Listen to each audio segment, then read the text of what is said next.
Right now, in a troublesome stretch of interstate being blamed for yet another crash, causing major backups this afternoon. Plus, new developments in the Father William Nolan case. Janesville police today closing their part of the investigation. And later, an update on the condition of the woman hit by an out-of-control driver along Midvale Boulevard.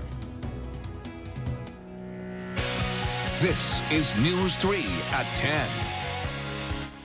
Thanks for joining us tonight. Area residents are worried about the safety of a stretch of Interstate 39 southeast of Madison after a number of crashes. And that includes one that sent several people to the hospital this afternoon, and just yesterday another one less than a mile down the road. Our Madeline O'Neill in the news center tonight with a closer look. Maddie? Eric and Charlotte, the crash shut down northbound lanes for several hours today as emergency responders worked to clear the scene outside McFarland and Stoughton. While we were there, many area residents stopped by to tell us crashes happen in that part of the interstate all the time. Not surprised. For Beverly Davis and her two dogs, walking this road overlooking Interstate 39 is a daily occurrence. Every day. And she says so is something else. There's a crash every day. It's just normal. Since the construction. She goes out of her way to avoid the highway. Well, I take the back roads. And suggests other drivers do the same. It is an amazing sight when you look down the road and you see cars for miles, as far as you can see, just sitting still.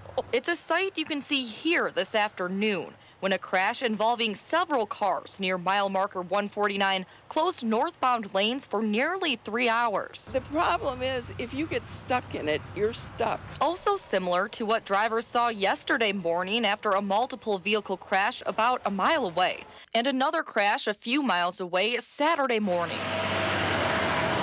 According to the Wisconsin State Patrol, today's crash involved 7 vehicles, including 3 semi-trucks. In a release, the State Patrol says the vehicles weren't able to stop in time and ran into each other while approaching the initial crash. 6 people were taken to the hospital. That is dangerous. As construction continues, Davis will be sticking to the side roads. I'm not driving on it for now, not until it gets a little safer.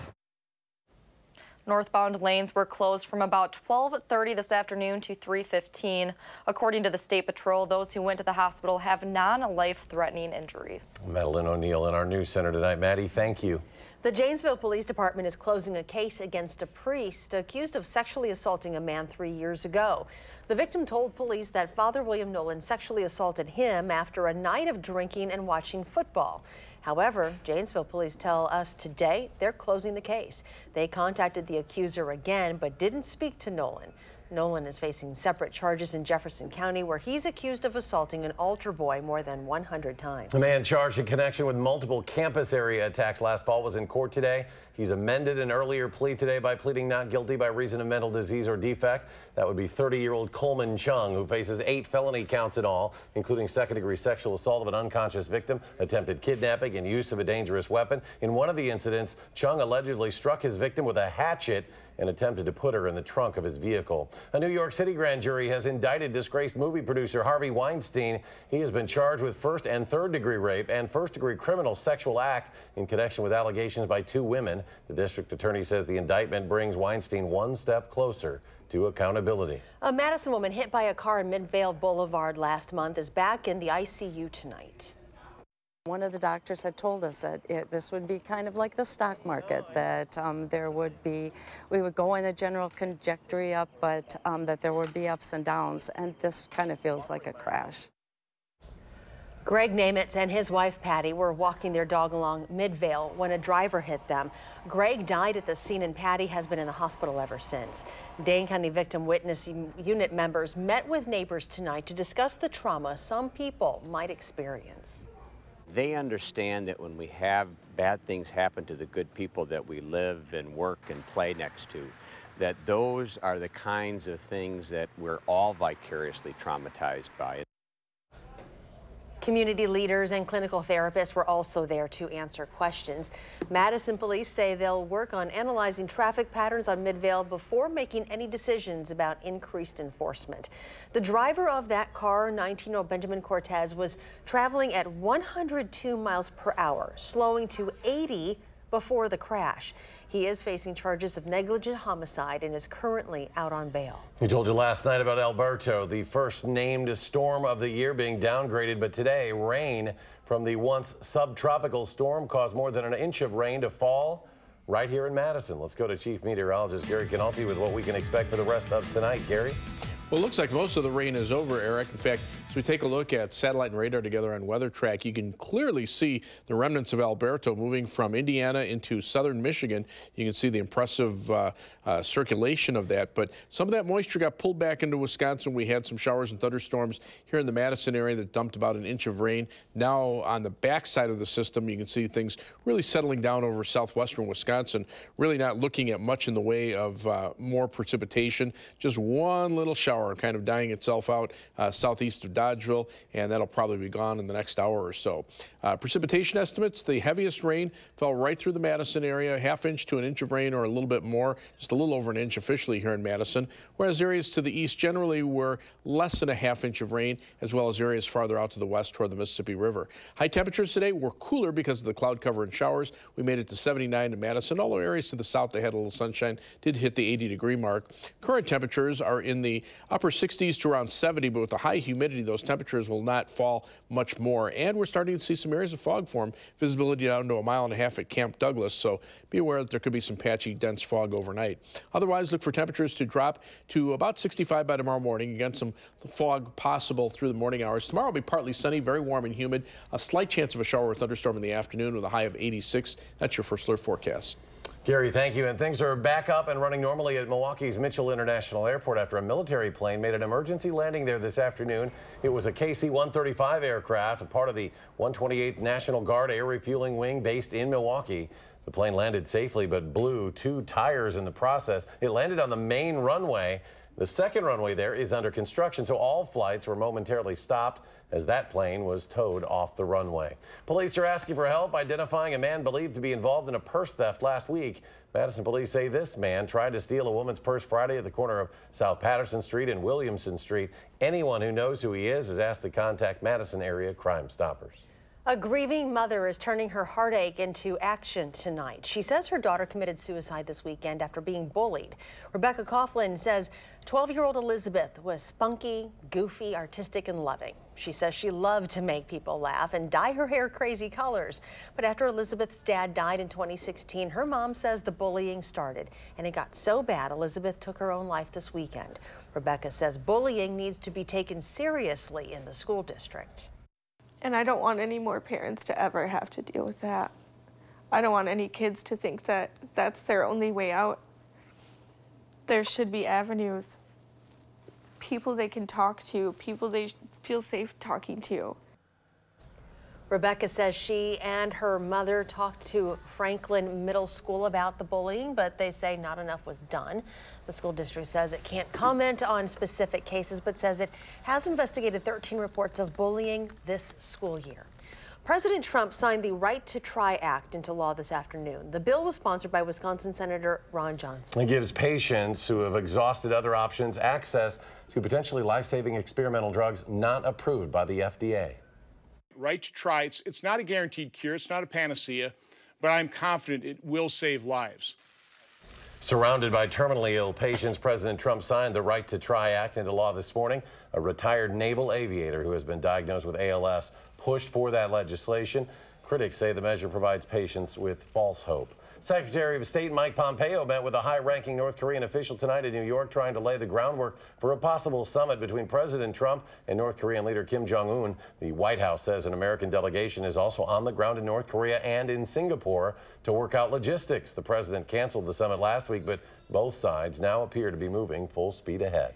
Outside groups are spending more than $250,000 on the upcoming special elections in Wisconsin. Democrat Caleb Frostman faces Republican Andre Jacques in the 1st Senate District. That's in the northeastern part of the state. Democrat Ann Groves Lloyd and Republican John Plummer are facing off in the 42nd Assembly District, which covers parts of Columbia, Dane, and Dodge counties. Elections in both districts are set for June 12. Now, according to Wisconsin Democracy Campaign, more than $230,000 are going to support Frostman. More than $30,000 is being spent on Groves Lloyd, and more than $8,000 is going to support Plummer. Justice Shirley Abraham Abrahamson announced today she will not seek re-election next year to the Wisconsin Supreme Court. She was the first woman justice ever, has served 42 years. That's longer than anyone. She intends to serve on the High Court through the end of her term, July 31st, 2019. So far, 2 Wisconsin Appeals Court judges are considering running for the soon-to-be vacant seat, Chief Judge Lisa Neubauer and Judge Brian Hagedorn. 63,000 pounds. That's how much unused medication the state of Wisconsin turned in for the National Drug Take-Back Day. Attorney General Brad Schimmel made that announcement during a news conference. He said it's an important step in combating the opioid epidemic. People in Milwaukee are fed up with fast and furious drivers. A new proposal wants drag racers to take their need for speed to the Milwaukee Mile. It is the second oldest motor speedway in the world and currently sits empty. The Milwaukee Mile hasn't hosted a major professional race in 3 years. A Milwaukee alderman says opening the track to drag racers could be a cash cow for the city of West Allis. I don't want to move it out of Milwaukee. If we can find a location where we can have it isolated in the city, where we can get those dollars, perfectly fine. I don't want to give dollars away because this will be just like a NASCAR event where you have to pay to come and pay to participate. A separate proposal to end drag races was approved by a Milwaukee committee last week. It calls for police to ticket anyone watching illegal races. Spectators could be fined between $20 to $400. Still to come tonight, a reminder for drivers as we enter the summer months, particularly June. And updated guidelines for cancer screenings. The new recommendations from the American Cancer Society is next.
New guidelines out today from the American Cancer Society recommend adults begin getting screened for colorectal cancer at 45 years old rather than at 50. The recommendation is for anyone at average risk, and it is in response to an increase in colorectal cancer rates in younger and middle-aged adults. The American Cancer Society says colorectal cancer among people under 50 has shot up 51% since 1994, while at the same time, rates steadily declined in people over 55 because of screenings.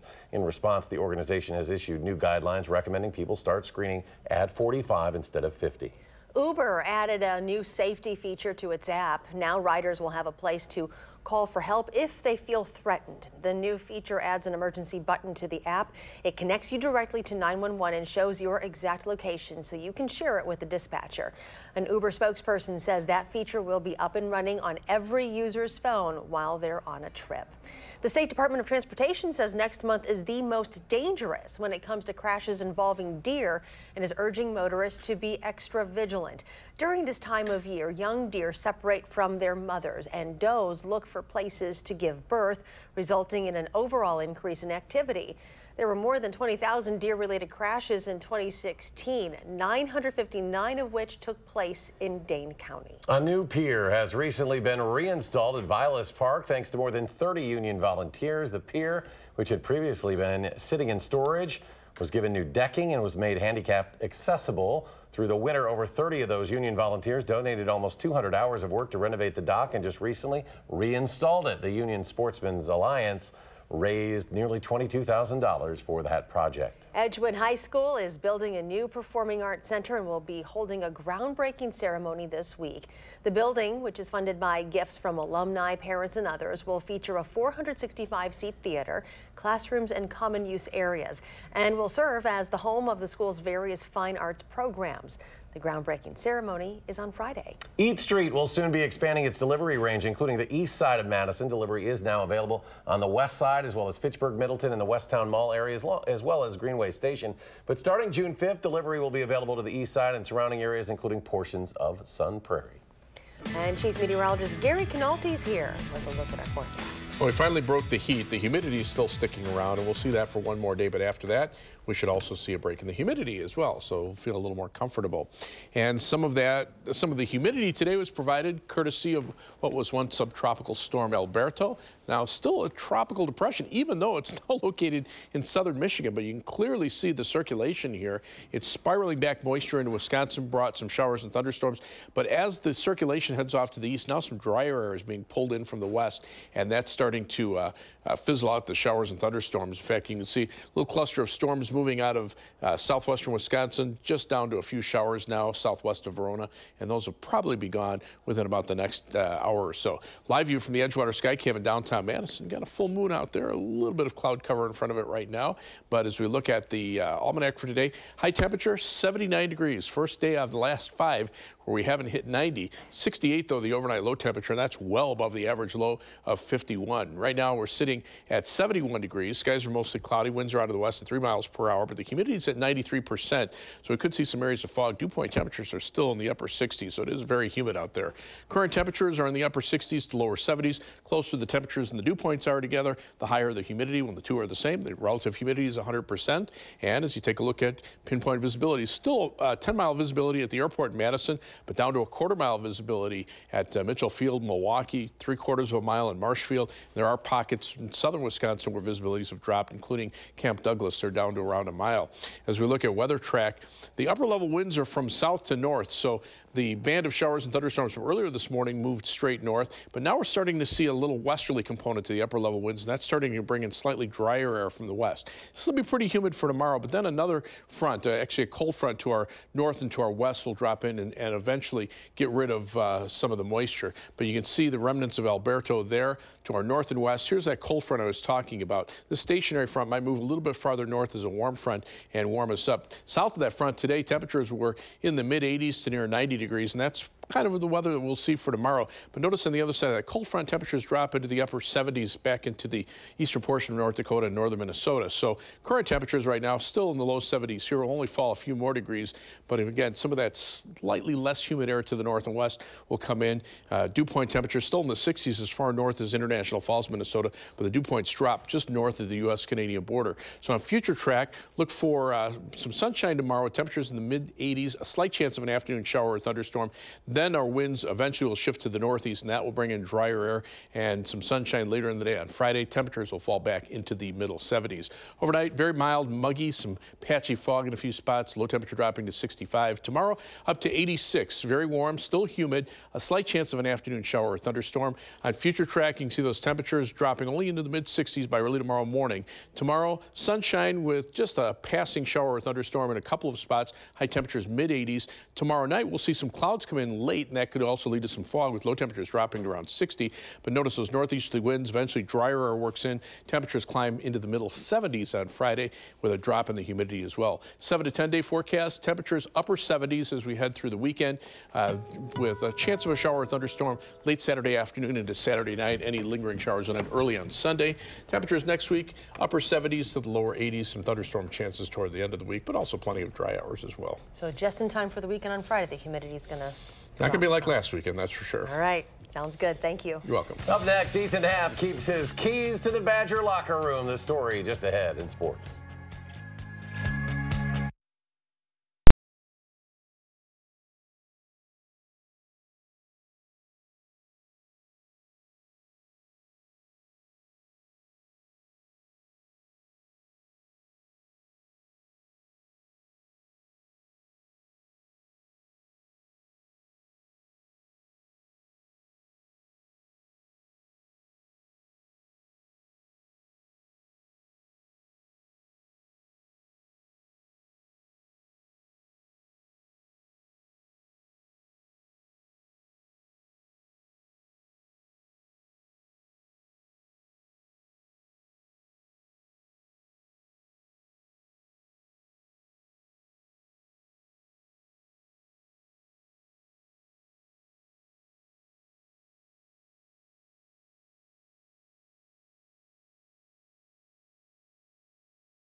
Tonight, the Madison Sports Hall of Fame gets 4 new members in its 56th class. And once again, almost every corner of the local sports world gets addressed. Erica Brown is a 3-time Winter Olympian curler. She won 9 national titles in the event, also won the high school state golf tournament twice. Bernie Kane, a football, track, and wrestling standout at Madison Central. His Madison East wrestlers won 158 dual meets. Reedsburg's Ron Krohn's title is baseball guy. State all-tournament team, second team All-Big Ten for the Badgers.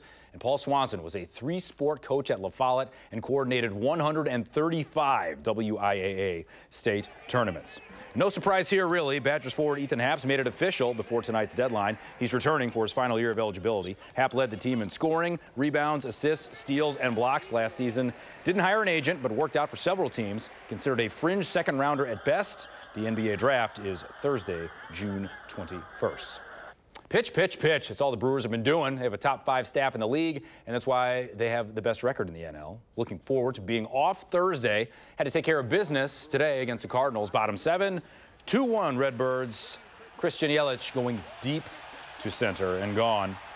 Ties things at 2 apiece. Same inning, Orlando Arcia sent down to the minors, called back up right away. Produces. Big fella, Jesus Aguilar. Gonna score, puts the Brewers up 1. Josh Hader and Corey Knebel slam the door again. Brewers win 3-2. They are 36-21, best record in the National League. Cubs trying to sweep the Pirates in Pittsburgh. I've been told that's a Fortnite dance. I'm an old curmudgeon, I don't know what that means. Javi Baez having a big year with the bat. Going opposite field, Albert Almora Jr. gonna score. The Cubs' problem is that was their only run of the game. Josh Harrison gonna take Kyle Hendricks out. They'd had a Gregory Polanco sacrifice fly, and the Pirates win 2-1. Brewers lead the Cubs by 4.5 in the division. And that's what happens at a Stanley Cup Finals game in Las Vegas. Vegas taking on the Washington Capitals, 1-1. Caps power play. Alex Ovechkin putting it home. Give the visitors a 2-1 lead. Same score. Brooks Orpik hasn't scored a goal since February of 2016. That puts the Caps up 3-1, and they would win 3-2, evening the series at 1 apiece. 36th, 17th. Those are the results of Matt Kenseth's first 2 points races in his return to the Cup Series. He told me he didn't have time to do much of anything in terms of on-track preparation, but the goals for the number 6 team still a work in progress. You know, I think it's a moving target. It's hard to pick a number as far as a goal. I mean, my main goal is to see and show improvement. You know, just try to keep improving and moving forward, and you know, try to make the program stronger. I'm not getting political. I support any event that promotes healthy lifestyle. Sports and Fitness Day at the White House. President Trump in the middle of it all.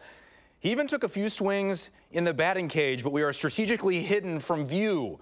So I don't know if he's more of a singles hitter, power hitter. You can see him there. Also played golf, which is more his game, but doing anything, especially baseball or football, in a suit is very, very difficult. I can't golf in any clothes. Well, that sounds bad, but Gary Knowles will be back right after this.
Here's our 7-day forecast. 86 for a high tomorrow. Still more humidity, but after a slight chance of a shower or thunderstorm tomorrow afternoon, we'll be dry on Friday with temperatures dropping back into the mid-70s. Shower or thunderstorm chance late Saturday into Saturday night, ending as a few showers early on Sunday. And then temperatures generally upper 70s to low 80s next week. All right, thanks, Gary. Thanks for joining us at 10. Do something good. We'll see you back here tomorrow.